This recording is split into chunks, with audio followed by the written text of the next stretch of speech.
दशावतार होती धना हसुरारे भारे सलुहिदना दशावतार होती धना हसुरारे भारे सलुहिदना भक्तार मोरे केಳಿ ಲಾಲಿಸಿ ಪಾಲಿಸಿ ಭಕ್ತಾರ ಮೊರೆ ಕೇಳಿ ಲಾಲಿಸಿ ಪಾಲಿಸಿ ಶಿಲೆಯಾಗಿ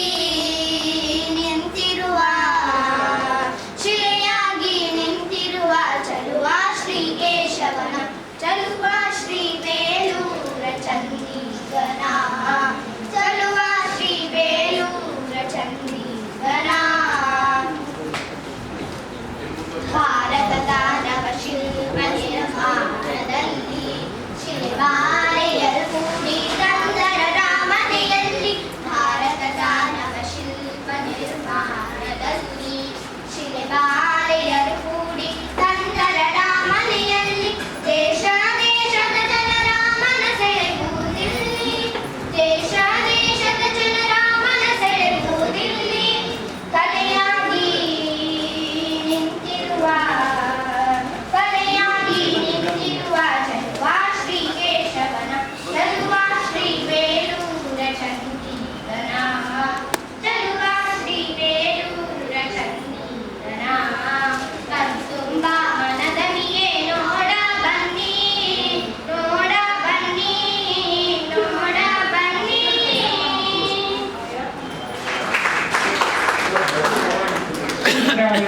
ಭಕ್ತಿ ಸಿಂಚನಗಳ ಮಕ್ಕಳಿಗೆ ಅದನ್ನ ಸ್ವಾಗತ ನೀಡಲಿದ್ದಾರೆ ಶ್ರೀ ಪ್ರೊಫೆಸರ್ ಶ್ರೀ ಜಿ.ಕೆ. ಕುಲಕರ್ಣಿ.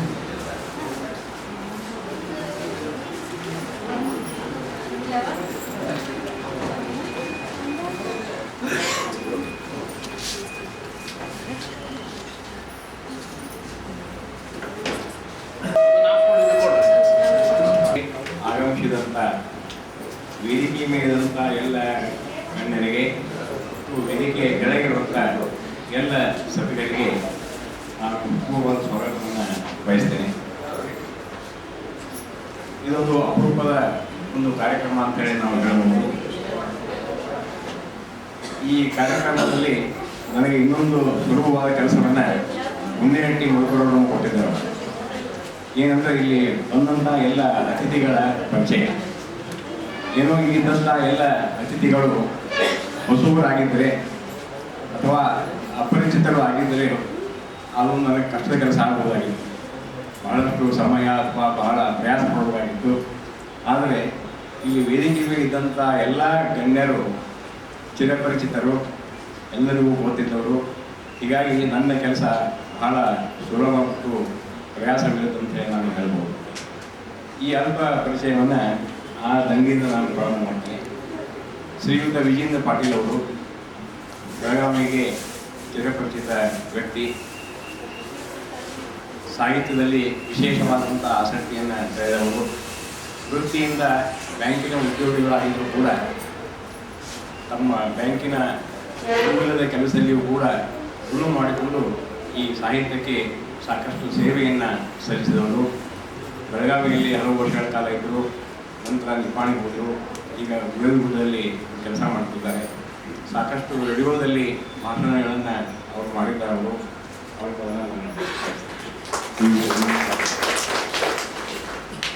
ಇನ್ನು ಎರಡನೇದಾಗಿ ಸತ್ರು ಕಾಕರ್ ಅವರು. ನಾನು ಮೊದಲೇ ಹೇಳಿದಾನು ಇಲ್ಲಿ ವೇದಿಕೆ ಮೇಲೆ ಇದ್ದಂಥ ಕೊಡಬೇಕು ನಿಂತವರು ಸಾಕಷ್ಟು ಪುಸ್ತಕಗಳನ್ನು ರಚನೆ ಮಾಡ್ಯಾರೆ, ಸಾಕಷ್ಟು ಕಾವ್ಯಗಳನ್ನು ರಚನೆ ಮಾಡ್ಯಾರೆ. ಅವರು ರಚಿಸಿದಂಥ ಕೃತಿಗಳು ಸಾಕಷ್ಟು. ಕನ್ನಡ ಎಲ್ಲಿದೆ ಅಲ್ಲಿ ಕಾಕರ್ ಇದ್ದಾರೆ ಅನ್ನಬಹುದು, ಅಥವಾ ಕಾಕರ್ ಎಲ್ಲಿದ್ದಾರೆ ಅಲ್ಲಿ ಕನ್ನಡ ಇರಲಿಕ್ಕೆ ಬೇಕು ಅಂತ ಹೇಳ್ಬೋದು. ಕನ್ನಡವೇ ನಮ್ಮ ಮುಖ್ಯ ಭಾಷೆ, ಕನ್ನಡವೇ ಕನ್ನಡ ತಿಳ್ಕೊಂಡು ಕನ್ನಡದ ಕಣ್ಮಣಿ ಕಾಕರ್ ಅವರು ಕನ್ನಡ ಪರ್ವದಲ್ಲಿಯೂ ಕೂಡ ಸೇವೆಯನ್ನು ಸಲ್ಲಿಸಿ ಈಗ ಒಂದು ಪ್ರತಿಷ್ಠಿತ ಇಂಗ್ಲಿಷ್ ಪತ್ರಿಕೆ ಅಂತ. ಇನ್ನೊಂದು ಸಂತೋಷದ ವಿಷಯ ಅಂತಂದರೆ ಧಾರವಾಡ ಜಿಲ್ಲಾ ಸಾಹಿತ್ಯ ಸಮ್ಮೇಳನಕ್ಕೆ ಅವರು ಅಧ್ಯಕ್ಷರಾಗಿ ಆಯ್ಕೆಯಾಗಿದ್ದಾರೆ ಅಂತೇಳಿ ಅವರಿಗೆ ನನ್ನ ಅಭಿನಂದನೆಗಳನ್ನು ಸಲ್ಲಿಸಿ ತಮ್ಮೆಲ್ಲರ ವತಿಯಿಂದ ಅವರಿಗೆ ಅಲ್ಪ ಪರಿಚಯವನ್ನು ಮಾಡಿ ಮತ್ತೊಮ್ಮೆ ಹೃತ್ಪೂರ್ವಕವಾಗಿ ಅವರನ್ನು ನಾನು ಸ್ವಾಗತಿಸ್ತೇನೆ. ನನಗೆ ವಿಶೇಷ ಪರಿಚಯ ಇಲ್ಲ. ಇವತ್ತು ನಿಜವಾಗಿ ಪರಿಚಯ ಮಾಡಿಕೊಳ್ಳಿಕ್ಕೆ ನನಗೆ ಬಹಳ ಸಂತೋಷ ಆಗ್ತದೆ. ಹಿಂದೆ ಹಲವಾರು ಬಾರಿ ಇಲ್ಲಿ ಬಂದಿರಬಹುದು. ಆದರೂ ಮೂಲತಃ ಹುಟ್ಟಿದ್ದು 1969ರಲ್ಲಿ ದಾವಣಗೆರೆ ಜಿಲ್ಲೆಯ ಹರಪನಹಳ್ಳಿಯಲ್ಲಿ ಕೊಟ್ಟೂರು ಮತ್ತು ಧಾರವಾಡದಲ್ಲಿ ವಿದ್ಯಾಭ್ಯಾಸವನ್ನು ಮಾಡಿದರು. ಸದಾಶಿವ ಪುಕ್ಕಳದಲ್ಲಿ ಕನ್ನಡ ಉಪನ್ಯಾಸಕರಾಗಿ 4 ವರ್ಷ ಸೇವೆಯನ್ನು ಸಲ್ಲಿಸಿದರು. ಕರಾವಳಿ, ಮುಂಜಾವು, ಜನವಾಹಿನಿ, ಕನ್ನಡ, ಜನಾಂತರಂಗ, ಲೋಕದರ್ಶನ ಪತ್ರಿಕೆಗಳಲ್ಲಿ ಪತ್ರಕರ್ತರಾಗಿ ಕಾರ್ಯನಿರ್ವಹಿಸಿದರು. ಸಾಹಿತ್ಯ, ಸಿನಿಮಾ, ರಾಜಕಾರಣ, ಪತ್ರಿಕೋದ್ಯಮ ಮುಂತಾದವುಗಳಲ್ಲಿ ಆಸಕ್ತಿಯನ್ನು ವಹಿಸಿದವರು. ಇಂತಹ ಒಬ್ಬ ಉತ್ತುಂಗದ ಲೇಖಕರು ಇವತ್ತು ನಮ್ಮ ಮಧ್ಯದಲ್ಲಿದ್ದಾರೆ. ಅವರಿಗೂ ಕೂಡ ನಮ್ಮೆಲ್ಲರ ವತಿಯಿಂದ ಹೃತ್ಪೂರ್ವಕವಾಗಿ ಸ್ವಾಗತ. ಇನ್ನು ಈ ದಂಡೆಯಲ್ಲಿ ಕೊನೆಯದಾಗಿ ಕುಳಿತವರು ಶ್ರೀಯುತ ಮಧುಕರ್ ಗುಂಡೇನಟ್ಟಿಯವರು. ಹರಟೆಗಳನ್ನು ಅವರು ಪತ್ರಿಕೆಗಳಲ್ಲಿ ಪ್ರಕಟಗೊಳಿಸಿದ್ದಾರೆ. ವಿಶೇಷವಾಗಿ ಸಂಯುಕ್ತ ನಾಟಕ ಆಗದಷ್ಟು ಬೇಕಾದಂತಹ ಸಮಸ್ಯೆಗಳು ಇದ್ದರೂ ಕೂಡ ಒಂದು ಕಲ್ಲು ಬಂಡೆಯಂತೆ ನಿಂತು ಅದನ್ನು ಎದುರಿಸಿ ಸ್ವಾಗತಿಸಿ ಪರಿಚಯಿಸಿದ ಶ್ರೀ ಪ್ರೊಫೆಸರ್ ಜಿ.ಕೆ. ಕುಲಕರ್ಣಿಯವರಿಗೆ ಧನ್ಯವಾದಗಳು. ಎಲ್ಲವಲ್ಲವರಿಲ್ಲ, ವಲ್ಲವರು ಒಲವಿಲ್ಲ, ಬಲ್ಲಿದ್ದರು ಇತ್ತು ಬಲವಿಲ್ಲ ಸಾಹಿತ್ಯ, ಎಲ್ಲರಿಗೂ ಇಲ್ಲ ಸರ್ವಜ್ಞ ಎನ್ನುವಂತೆ ಸಾಹಿತ್ಯ ಸೇವೆಯಲ್ಲಿ ನಿರತರಾಗಿರುವ ಗೌರವಾನ್ವಿತರಿಗೆ ಮಾಲಾರ್ಪಣೆಯೊಂದಿಗೆ ಗೌರವಿಸಲಿದ್ದಾರೆ ಶ್ರೀ ಸುಬ್ರಹ್ಮಣ್ಯ ಭಟ್ ಅವರು.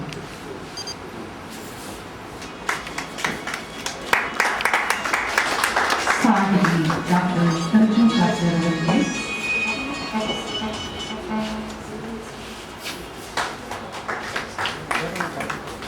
ಸಾಹಿತ್ಯವನ್ನು ಶ್ರೀ ವಿನೋದ್ ದೇಸಾಯಿ ಅವರಿಗೆ,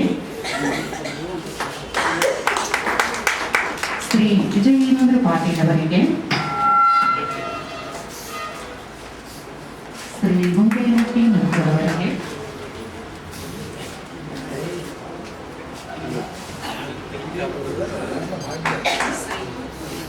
ಶ್ರೀ ಹರಪನಹಳ್ಳಿ ನಾಗರಾಜರಿಗೆ ಮಾಲಾರ್ಪಣೆಯೊಂದಿಗೆ ಗೌರವಿಸಿದ ಸುಬ್ರಹ್ಮಣ್ಯ ಭಟ್ ಅವರಿಗೆ ಧನ್ಯವಾದಗಳು. ಇಂದು ನಾವು ನೀಡಿದ ಕಾತರದಿಂದ ಪಡೆದಿರುವಂತಹ 2 ಪುಸ್ತಕಗಳು ಸಾಹಿತ್ಯ ಲೋಕಕ್ಕೆ ಅರ್ಪಿತವಾದ ಎಲ್ಲ ಹಿರಿಯ ಲೇಖಕರು ಪುಸ್ತಕವನ್ನ ಲೋಕಾರ್ಪಣೆಗೊಳಿಸಿದ್ದಾರೆ. ಸಾಹಿತ್ಯ ಲೋಕಕ್ಕೆ ಖಂಡಿತವಾಗಿ ಈ ಪುಸ್ತಕ ಸಾಹಿತ್ಯ ಲೋಕವನ್ನು ಸಮೃದ್ಧಗೊಳಿಸಲಿ.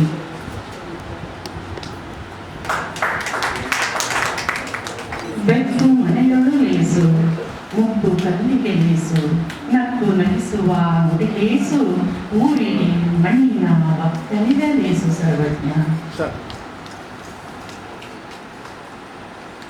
ಅವಸರದ ಬದುಕಿನ ಈ ದಿನದೊಳಗೆ ನಗು ಬಹಳ ಮುಖ್ಯ. ಆ ನಗುವನ್ನು ಪಡೆದು ಬರುತ್ತಿದೆ ಲಕ್ಕಿ ಅಗಲಕ್ಕಿ.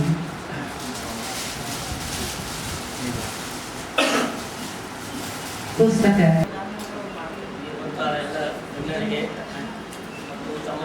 ನಮಸ್ಕಾರಗಳು. ಮೊದಲು ಒಂದು ಮಾತು ಪರಿಚಯ ಮಾಡಿಕೊಟ್ಟಂತಹ ಕುಲಕರ್ಣಿ ಅವರು ನಾನು ಗುಲ್ಬರ್ಗದವ ಅಂತ ಹೇಳಿದರು. ಇದರಿಂದ ಸರಿ ಅಂತ ಅನ್ಬೋದು. ಖಂಡಿತ 50 ವರ್ಷದಿಂದ ಗುಲ್ಬರ್ಗದಾಗ ಇದ್ದೇನೆ. ನಾನು ಗುರುಕುಲದಾಗ ಇದ್ದಂಗೆ ಕುಲಕರ್ಣಿ ಅವ್ರಿಗೆ ಏನು ತಪ್ಪಿಲ್ಲ. ಇಲ್ಲಿ ಆ ಮಾತು ಬೇರೆ. ಇವತ್ತು ನನ್ನ ನೆಚ್ಚಿನ ಮಿತ್ರರಾದಂತಹ ಗುಂಡೇನಟ್ಟಿಯವರ ಈ ಅಕ್ಕಿ ಅವಲಕ್ಕಿ ಪುಸ್ತಕದ ಬಿಡುಗಡೆಗೆ ನನ್ನನ್ನು ಕರೆದರು. ನಾನು ಆರೋಗ್ಯ ಅಷ್ಟು ಸರಿ ಇಲ್ಲದಿದ್ದರೂ ಕೂಡ ನನ್ನ ಸ್ನೇಹಿತರ ಪ್ರೀತಿಗೆ ಬರೆದು ಬರಲೇಬೇಕಾಗಿ ಬಂದಿದ್ದೇನೆ.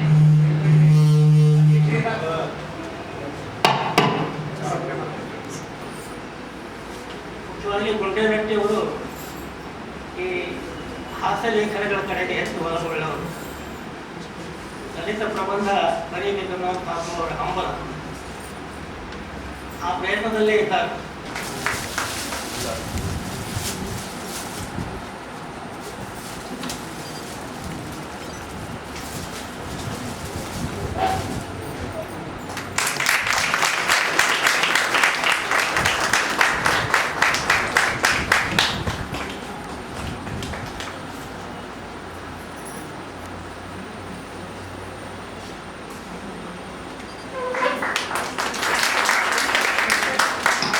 ಕೃತಿಯನ್ನ ಲೋಕಾರ್ಪಣೆ ಮಾಡಿದ ಎಲ್ಲ ಹಿರಿಯರಿಗೆ ಧನ್ಯವಾದಗಳು. ಈಗ ಆ ಪುಸ್ತಕದ ಬಗ್ಗೆ ಒಂದೆರಡು ನುಡಿಗಳನ್ನ ನುಡಿಯಲಿದ್ದಾರೆ ಡಾಕ್ಟರ್ ಸರ್ಜು ಕಾಟ್ಕರ್ ಅವರು.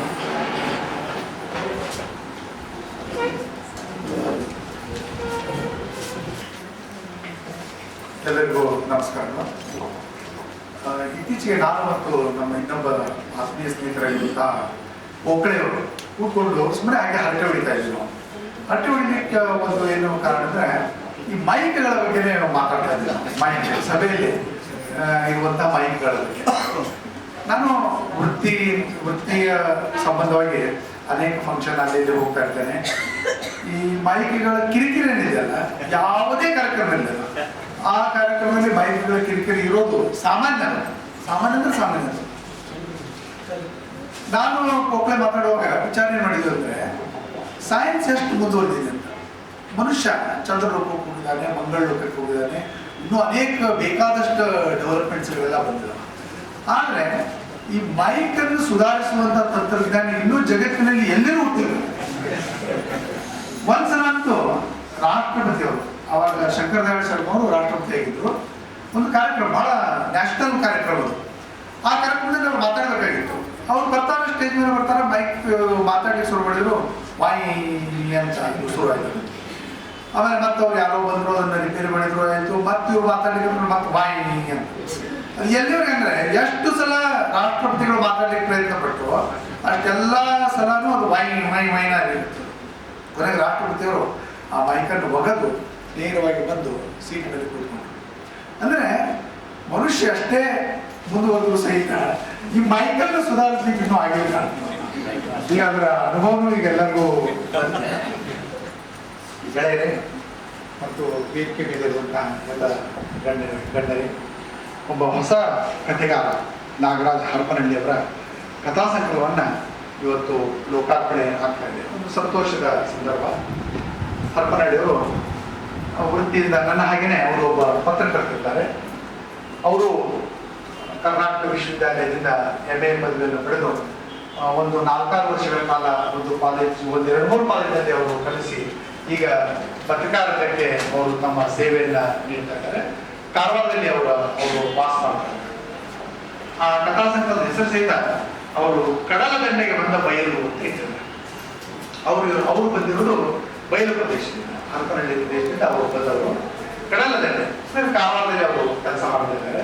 ಈ ಬಯಲು ಸಮುದ್ರವನ್ನ ಯಾವ ರೀತಿಯಾಗಿ ಸೇರ್ತದೆ ಅನ್ನೋದನ್ನ ಒಂದು ಬಹಳ ಸುಂದರವಾದಂತಹ ಒಂದು ಕಲ್ಪನೆಯನ್ನ ನೀಡಿ ಈ ಕಥಾ ಕಾರ್ಯಕ್ರಮಗಳು ಹೋದವಾರದಿಂದಂತೂ ಎಷ್ಟು ವೇಗವಾಗಿ ಸಾಹಿತ್ಯಿಕ ಚಟುವಟಿಕೆಗಳು ರಾಜ್ಯದಲ್ಲಿ ಅಥವಾ ಎಸ್ಪೆಷಲಿ ಉತ್ತರ ಕರ್ನಾಟಕದಲ್ಲಿ ಆರಂಭ ಆಯ್ತಂದ್ರೆ, ಹೋದವಾರನೇ 3 ದಿನಗಳ ಕಾಲ ಗದಗನಲ್ಲಿ ಬಹಳ ದೊಡ್ಡ ಪ್ರಮಾಣದಲ್ಲಿ ಸಾಹಿತ್ಯ ಸಮ್ಮೇಳನ ಆಯಿತು.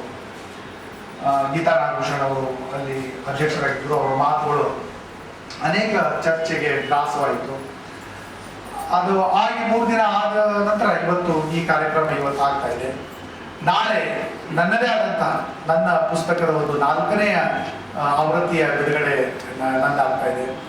ಆಮೇಲೆ 7ನೇ ತಾರೀಕಿಗೆ ಇದೇ ಹಾಲ್ನಲ್ಲಿ ನಮ್ಮ ಇನ್ನೊಬ್ಬ ಸ್ನೇಹಿತರಾಗಿರುತ್ತಾರೆ ರವಿ ಕೋಟಾರ್ಗಸ್ತವರು 2 ಪುಸ್ತಕಗಳ ಪ್ರಕಾಶನ ಲೋಕಾರ್ಪಣೆ ಇಲ್ಲಿ ಆಗ್ತಾ ಇದೆ. ಅದರ ಮುಂದಿನ ವಾರ 14ನೇ ತಾರೀಕಿಗೆ ಸುನಂದ ಎಣ್ಣೆಯವರ 4